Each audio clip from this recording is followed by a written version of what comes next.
Alexandria Ocasio-Cortez just learned the hardest lesson in Washington. Never bring a script to a numbers fight with Marco Rubio.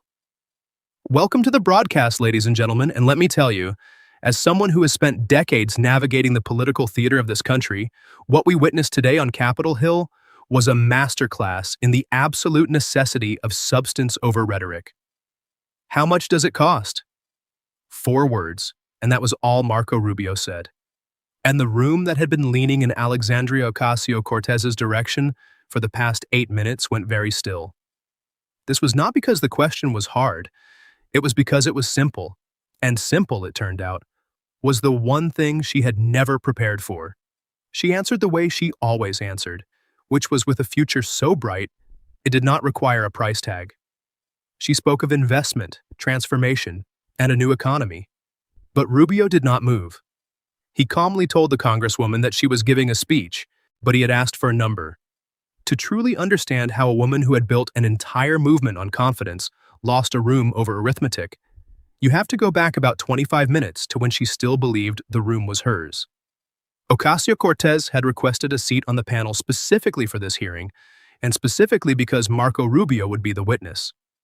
She set her folder on the desk, a thick thing bristling with colored tabs, and placed her phone face down beside the microphone. Her fingers rested on the edge of the case for an extra half second before she let go. Rubio sat across from her with a single index card, small enough to fit in a shirt pocket, with handwriting on both sides. He brought no folder, no stack. The man with the most numbers in the room had brought the least paper. She took the floor at full speed, telling Secretary Rubio that his administration approved $4.2 billion in fossil fuel subsidies last quarter alone. She highlighted that $4.2 billion in taxpayer money was going directly into the pockets of corporations posting record profits, and challenged him on how he could sit in that chair to lecture the committee about fiscal responsibility on energy policy. She let the question hang because she was good at letting questions hang. She told the secretary, with all due respect, that his testimony was not testimony, but performance art. She turned slightly toward the cameras. It was a reflex, the kind a person develops after 1,000 live streams, and she did not know she was doing it, though everyone who had watched her before recognized the angle. She spoke to the cameras, saying she knew there were people watching right now who had been told their whole lives that clean energy is some kind of radical experiment cooked up by people who don't understand the real world. She described them as people who have been paying the same electric bill for 30 years and think that makes them energy policy experts. She claimed they are people who believe the economy should work the way it worked when they were 30 because, frankly, that's the last time they understood how it worked. She paused, wearing a thin smile, the one she wore when she was about to say the thing she had been thinking for a while. She announced she had news for those people, declaring the world moved on and that your kitchen table economics is not a substitute for actual policy. Kitchen table economics, she said it clearly into the microphone, on camera, on purpose.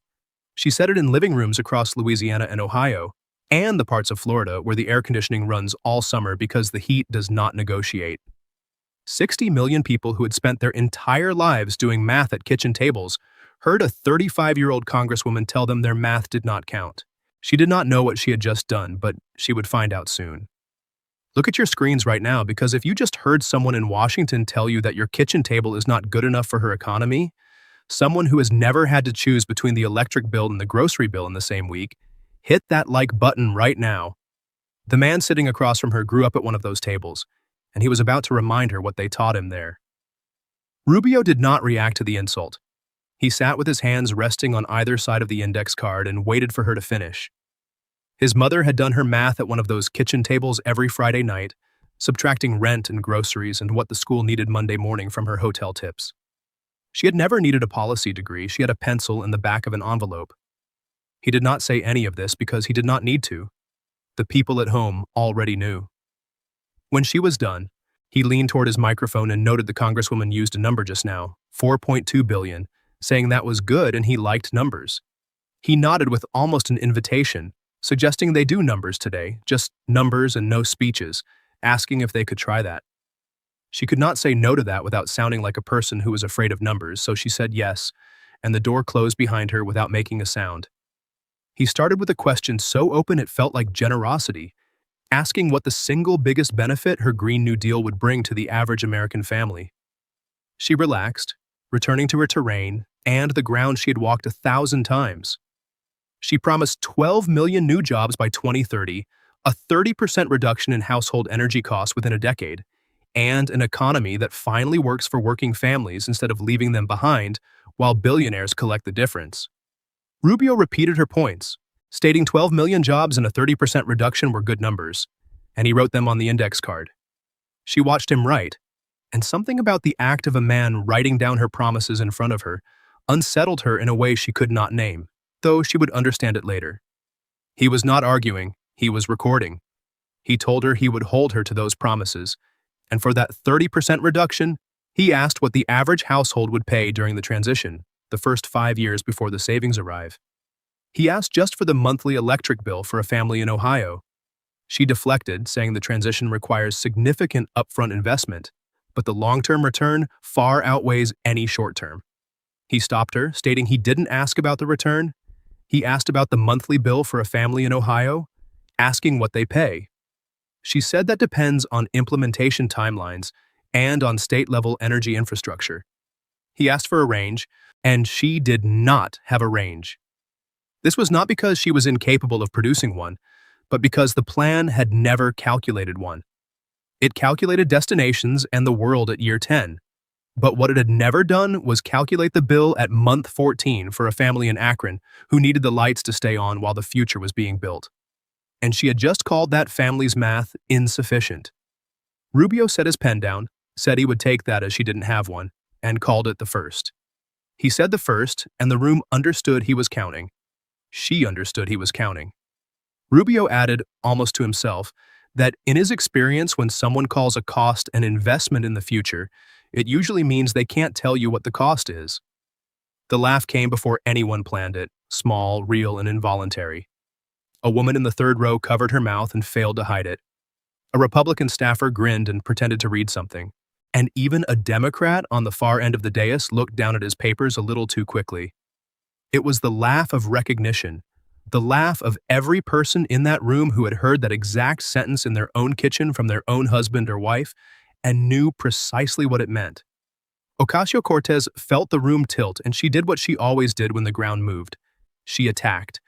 She challenged the secretary, saying if he wanted to talk about numbers, let's talk about the number of children in this country who go to bed hungry while his administration cuts food assistance programs. She demanded to talk about families who can't afford insulin. Asserting the Green New Deal isn't just about energy, it's about building an economy where no one is left without basic economic security, emphasizing the words, no one. She did not know she had just opened the door he had been standing behind all morning. Rubio looked at the index card, noting she said economic security for everyone. He stated her Green New Deal FAQ, the one on her official website, said her plan would provide, reading her own words, economic security for all who are unable or unwilling to work. He looked up and repeated unwilling, not unable, unwilling, and asked if that was still her position. She quickly claimed it was a preliminary draft document uploaded prematurely by a staffer that was taken down, insisting she had addressed this publicly multiple times. Rubio countered that her advisor went on national television and told the host it didn't exist, said the words definitely not, and then the next morning admitted it did and was on her website under her name for 72 hours. Rubio tilted his head and asked if her website uploaded itself. Her FAQ wrote itself, and her advisor denied it, confirmed it, and corrected himself all by himself. He nodded slowly as if genuinely trying to understand how all of that could happen without anyone being responsible, telling the congresswoman that for someone who wants to run the entire American economy, she had a lot of things that apparently run themselves. The laugh came hard this time, not a ripple but a wave. It came from the gallery. A man in the back row slapped his own knee and did not care who saw him do it, and a reporter in the second row laughed, caught herself, and then stopped catching herself. It was the kind of laugh that takes permission away, telling the person at the front of the room that the audience has decided something and is not going to undecide it. Ocasio-Cortez's jaw tightened. She declared she found it interesting that a Secretary of State has time to dig through archived web pages instead of doing his actual job. Rubio did not take the bait, stating he wasn't asking about his job, but about her document under her name on her website, asking if she was saying her own website misrepresented her. There was no safe answer to that question. Because yes meant her own platform could not be trusted, and no meant she stood behind economic security for people who would not work. She did the thing she always did when both doors closed. She reached for a third, but Rubio saw the pivot coming before she started it and spoke first. He told her they were not done with this one yet and let 3 seconds pass. Rubio's parents had left Cuba because a government promised to take care of everyone, including people who would not try, and then took everything from the people who would. He did not say this. He just looked at her and asked the question that was simpler and worse than any history lesson. He asked the Congresswoman if she believed a person who is able to work but chooses not to should receive a check from a person who is working, asking for a yes or no. She did not answer yes or no, but started a sentence about the social safety net and the complexity of modern labor markets. Rubio let her talk, and the longer she talked without saying yes or no, the louder the silence inside her answer became. Listeners, if you've worked your whole life and never once asked someone else to carry your weight, subscribe to this channel right now, because she is about to fight back with everything she has, bringing her own numbers. And you need to watch what he does with them. Ocasio-Cortez reset, having been in rooms that turned against her before, and having clawed her way back every time. She changed the subject by force, telling the secretary that since they were talking about who understands the economy, she stopped the single largest corporate handout in New York City history. She said Amazon wanted $3 billion in tax breaks to move into a community that didn't ask for them and couldn't afford the rent hike that would have followed. She stated she stood with her community, protected working families from a trillion-dollar corporation that wanted to use public money as a welcome mat, and would do it again tomorrow. She said she stood with her community with the voice of a woman recounting a victory, and in that moment behind that microphone, she believed it fully. Rubio let her believe it for 4 more seconds before saying she stood with her community and suggesting they talk about her community. He did not look at the card when he asked how many jobs Amazon offered her district. She dismissed them as projections, not guarantees, claiming Amazon has a documented history of inflating job numbers to extract maximum public subsidies. Rubio pointed out her own governor said 25,000, and her own city controller estimated $27 billion in new revenue, asking if they were both wrong. She countered that Governor Cuomo said a lot of things that didn't age particularly well. Rubio said fair enough, then asked for her number, asking how many jobs her district has gained since Amazon left. She claimed her district has seen record investment in small businesses, community-based economic development, and grassroots programs that actually serve. Rubio called that a brochure and asked for a number of how many jobs. She stated economic development is not reducible to a single metric.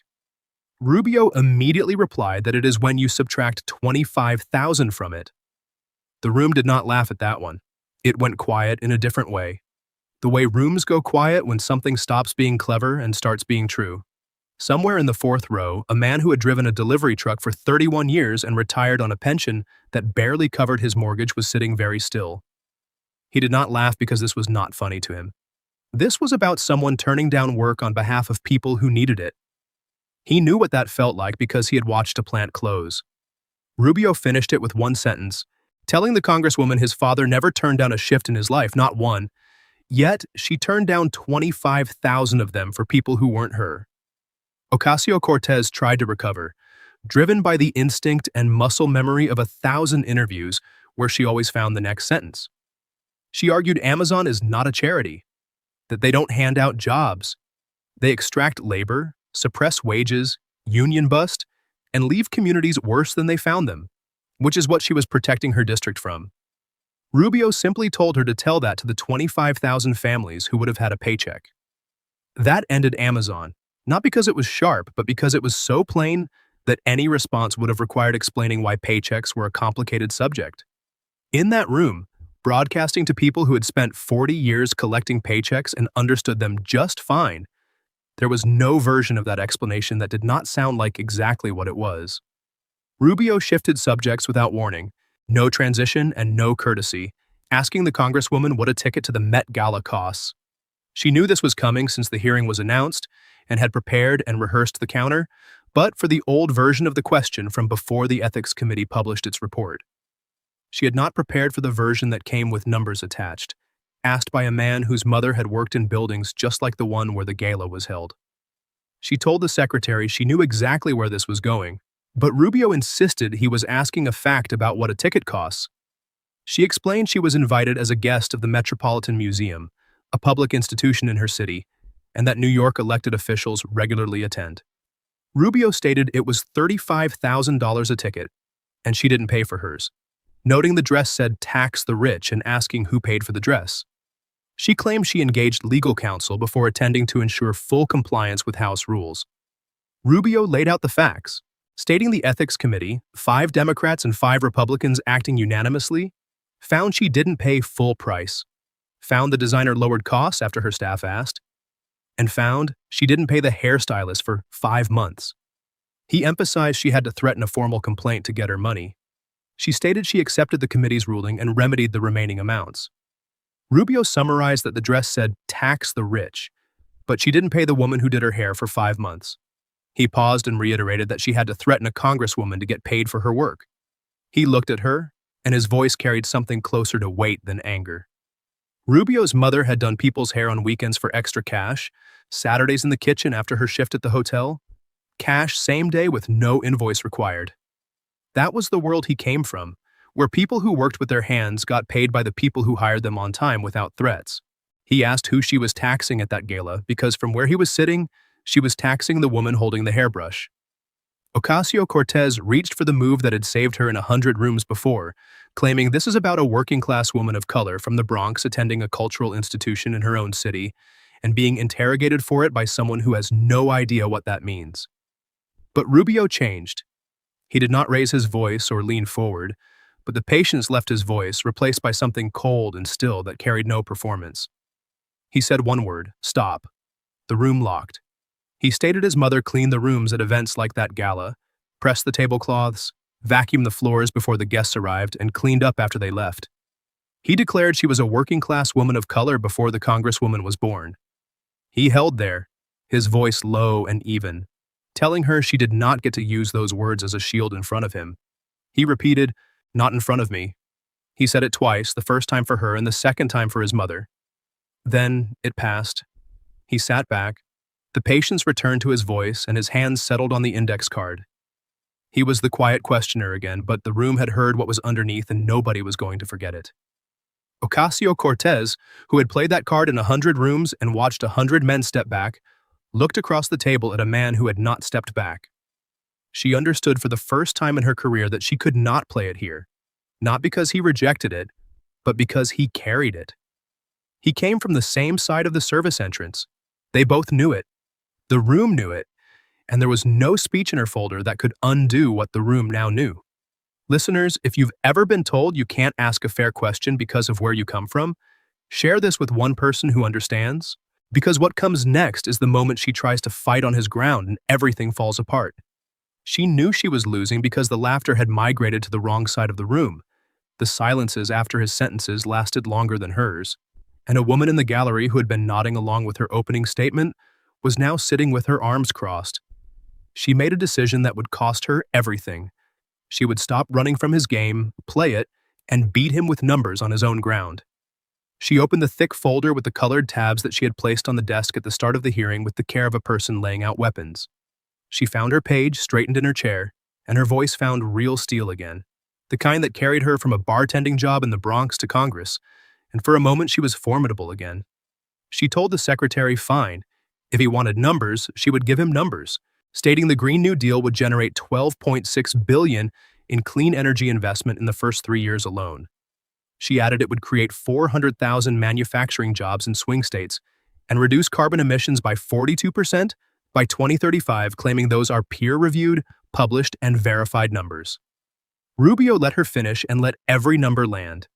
Then he asked very quietly where she got the first number, the $12.6 billion. She confidently replied that is from the clean energy investment projection in their policy framework, and it has been independently validated. Rubio struck the final blow, stating her office issued a correction on that figure 8 weeks ago, and her own team revised it down to $4.1 billion after the methodology was challenged. He told her she was citing a number her own staff no longer stands behind. The silence that followed was not about things she could not answer, but about a thing she had answered confidently from her own folder with her own numbers and gotten wrong by fact, revised by her own office 8 weeks ago. Rubio picked up his pen and drew a slow line through something on his index card, noting 12.6 is now 4.1 comma, and told the congresswoman that's her correction, not his. He set the pen down, pointing out she came to fight about numbers, and the first number she gave him was one she already threw out. The laugh that came then was the worst kind, more final than cruel. The laugh of a room that had stopped being afraid of someone. A woman in a flag pin near the front laughed and looked down a little ashamed, then less ashamed, while a marshal along the side rail studied the floor. The laugh built on itself, where people are laughing partly at the thing, partly at each other for laughing, and partly at the strange relief of finally being allowed to. Once a room stops being afraid of you, you cannot get the fear back. There is no correction for it and no revised number. Do not go anywhere because he is about to ask her one last question with no door for escape. So hit that notification bell right now so you do not miss a word. Rubio looked directly at her, not at the index card and not at the camera. He told the congresswoman he asked her 4 questions today. He asked how much her plan costs, and she gave him a speech. He asked if she stands by her own document, and she said her website misrepresented her. He asked how many jobs her district gained, and she gave him a brochure. He asked if she paid for the dress, and she didn't. He paused, creating a runway, and stated that when she finally tried to give a real number from her own folder with her own tabs, it was a number her own office threw out 2 months ago. His voice went low, and the room leaned in as he told her she doesn't know what any of it costs, not the plan, the dress, or the promise, because she has never had to pay for any of it herself, and somebody else always picks up the tab. He looked into the camera for the first time, past her and the gallery, directly into the lens and into the living rooms where people were sitting at their kitchen tables, the ones she had laughed at, where math is done in pencil on the back of envelopes. He spoke to them, saying 6 words that did what 6,000 would not have done. It's them. It's always them. Ocasio-Cortez opened her mouth and started to say secretary with all due respect, but the sentence stopped. It was not because he interrupted or the chairman gavelled, but because her body refused to finish it. For the first time in her public life, her voice began a sentence that her lungs would not complete. She sat there with the beginning of the sentence visible on her face and the end nowhere to be found. 3 seconds passed, a man in the second row leaned forward, and a woman near the aisle stopped breathing. Ocasio-Cortez pushed her chair back from the table a few inches, the legs scraping against the stone floor, a sharp, dry sound that the microphone caught, and speakers carried across the silent chamber. Everyone heard the sound of a person retreating before her mind had agreed to retreat. Her elbow caught the edge of the thick folder with the colored tabs and the preparation she brought to fight on his ground, and it slid off the table. Papers fanned out across the floor beneath her chair, colored tabs facing up, and nobody moved to pick them up. All of her talking points, projections, and rehearsed answers scattered under her feet in front of the country's cameras. That was the homework she had brought, and the number she was going to use, now on the floor in the same place as the number she had already gotten wrong, where nobody was going to pick them up. The chairman cleared his throat into the quiet and asked formally whether the gentlewoman wished to respond, but she did not wish to respond. By evening, the clip had a name that had nothing to do with energy policy. Somebody cut 14 seconds clean, and it wasn't the kill shot they chose, but the moment just before it. It was the moment she opened her folder and cited 12.6 billion with absolute certainty, and Rubio quietly said her own office revised it to 4.1. The clip played on a loop, and people did not argue about it because there was nothing to argue about. They were simply watching a congresswoman cite her own number wrong in a hearing she had requested about numbers. The most shared comment that night was 3 words long. She never counts. In a kitchen in Hialeah, a 68-year-old retired nurse, the daughter of Cuban immigrants who crossed the water with less than what the Met Gala charged for a ticket, watched the clip on her phone while her coffee cooled. She did not laugh. She watched it twice, called her sister and Kendall, and said one sentence in Spanish in a quiet voice used for remembering a person no longer in the room. He sounded like Poppy. They were quiet for a while, a quiet that only exists between 2 people who remember the same kitchen table, pencil, and Friday nights when their mother counted every dollar because nobody else in the world was going to count it for her. The nurse drank her cold coffee because she had never wasted anything in her life, and nobody in that family ever had. Marco Rubio folded the index card in half and slipped it into the inside pocket of his suit jacket. He walked out of the hearing room without a word to anyone, past the cameras and reporters calling his name down the corridor, past the chair where the most confident woman in Congress had finally been asked a question that could not be answered with a slogan. In the bottom right corner of the card, below the numbers, there was a single line written in Spanish in blue ink in small, careful letters. He did not show it to anyone. The narrator will not translate it. It fit in one pocket next to the numbers, as it always had. If you've sat at one of those kitchen tables she laughed at, if you've counted every dollar because nobody else was going to count it for you, and if you've never once handed someone else the bill, you already know why this mattered. Like this video so the algorithm shows it to someone who needs to hear it, subscribe to this channel, and leave one word in the comments.